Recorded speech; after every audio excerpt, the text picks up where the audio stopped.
Voter പട്ടിക തീവ്ര പരിശോധനയ്ക്കെതിരെ നിയമ നടപടി സ്വീകരിക്കാൻ സർവകക്ഷി യോഗത്തിൽ തീരുമാനം. സുപ്രീംകോടതിയെ സമീപിക്കാനാണ് നീക്കം. ഇതിനായി നിയമോപദേശം തേടും. തമിഴ്നാട് മാതൃക സ്വീകരിച്ചാണ് കോടതിയെ സമീപിക്കുക. നിയമവശങ്ങൾ പരിശോധിക്കുമെന്നും വിഷയത്തിൽ BJP ഒഴികെ ബാക്കി എല്ലാ പാർട്ടികൾക്കും ഒരേ നിലപാടാണെന്നും മന്ത്രി P. രാജീവ് പറഞ്ഞു.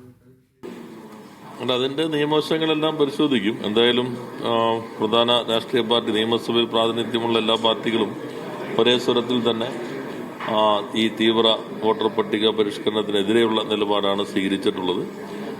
ഗവൺമെന്റിന്റെ സമീപനം മുഖ്യമന്ത്രി വ്യക്തമാക്കിയിട്ടുണ്ട്. പ്രായോഗികമായി തന്നെ ബുദ്ധിമുട്ട് നേരത്തെ അറിയിച്ചിരുന്നു. അതുപോലും കേൾക്കാനായിട്ട് കേന്ദ്ര തെരഞ്ഞെടുപ്പ് കമ്മീഷൻ തയ്യാറായിട്ടില്ല.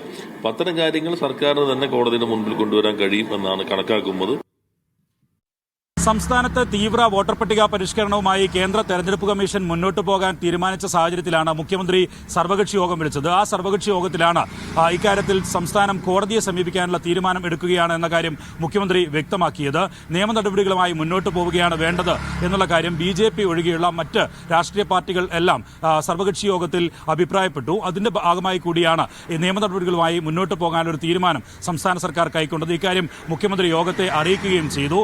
അതിനു മുമ്പായി നിയമോപദേശം തേടാനുള്ള തീരുമാനവും കൈക്കൊണ്ടിട്ടുണ്ട്. നേരത്തെ തമിഴ്നാടൊക്കെ സ്വീകരിച്ചതിന് സമാനമായ രീതിയിൽ തന്നെ നിയമ നടപടിയുമായി മുന്നോട്ട് പോവുക എന്നുള്ളതാണ് സംസ്ഥാന സർക്കാർ നിലവിൽ തീരുമാനിച്ചിട്ടുള്ളത് എന്ന് മുഖ്യമന്ത്രി വിശദീകരിച്ചു. ഒപ്പം തന്നെ തദ്ദേശ തെരഞ്ഞെടുപ്പ് അടുത്തിരിക്കെ ഇങ്ങനെയൊരു വോട്ടർ പട്ടിക പരിഷ്കരണം എന്തിന് എന്ന ചോദ്യമാണ് സർവകക്ഷി യോഗത്തിലും എല്ലാ രാഷ്ട്രീയ പാർട്ടികളും ഉയർത്തിയത്. BJP ഒഴികെയുള്ള രാഷ്ട്രീയ പാർട്ടികൾ എല്ലാം ഉയർത്തിയത്. അതിനുശേഷം ഇക്കാര്യത്തിൽ 2024 പ്രസിദ്ധീകരിച്ച വോട്ടർ പട്ടികയുണ്ട്. അവസാനമായി കേരളത്തിൽ വോട്ടർ പട്ടിക പ്രസിദ്ധീകരിച്ച 2024 പാർലമെന്റ് തെരഞ്ഞെടുപ്പിലാണ്. ആ വോട്ടർ പട്ടിക നിലനിൽക്കെ തന്നെ എന്തിന് ഇങ്ങനെ തദ്ദേശ തെരഞ്ഞെടുപ്പിനായി മറ്റൊരു പരിഷ്കരണം നടപ്പിലാക്കുന്നു എന്നുള്ള ചോദ്യവും സർവകക്ഷി യോഗത്തിൽ ഉയർന്നു. അതിന്റെ എല്ലാം അടിസ്ഥാനത്തിലാണ് സർക്കാർ ഈ തീരുമാനത്തിലേക്ക് എത്തിയത്. നേരത്തെ തെരഞ്ഞെടുപ്പ് കമ്മീഷൻ വിളിച്ച സർവകക്ഷി യോഗത്തിലും BJP ഒഴികെയുള്ള രാഷ്ട്രീയ പാർട്ടികൾ എല്ലാം തദ്ദേശ തെരഞ്ഞെടുപ്പിന് മുമ്പ് ഇങ്ങനെയൊരു തീവ്ര വോട്ടർ പട്ടിക പരിഷ്കരണം നടപ്പിലാക്കരുത് എന്നുള്ള അഭിപ്രായമായിരുന്നു ഉയർത്തുകയും ചെയ്തത്.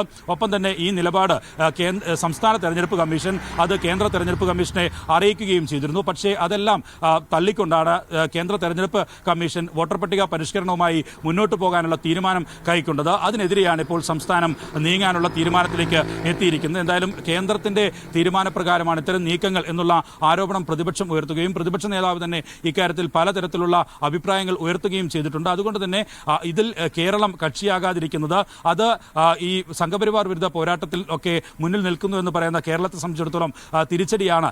കേരളവും അതിൽ കക്ഷി ചെയ്യണം, നിയമ പോരാട്ടത്തിൽ കക്ഷിയാകണം എന്നുള്ള തീരുമാനമാണ് നിലവിൽ സംസ്ഥാന സർക്കാർ നേരത്തെ തന്നെ കൈക്കൊണ്ടത്. അതിന്റെ അടിസ്ഥാനത്തിലാണ് നിലവിൽ ഇപ്പോൾ തീവ്ര വോട്ടർ പട്ടിക പരിഷ്കരണത്തിനെതിരെ നിയമ നടപടി സ്വീകരിക്കാനുള്ള സംസ്ഥാന സർക്കാരിന്റെ തീരുമാനം.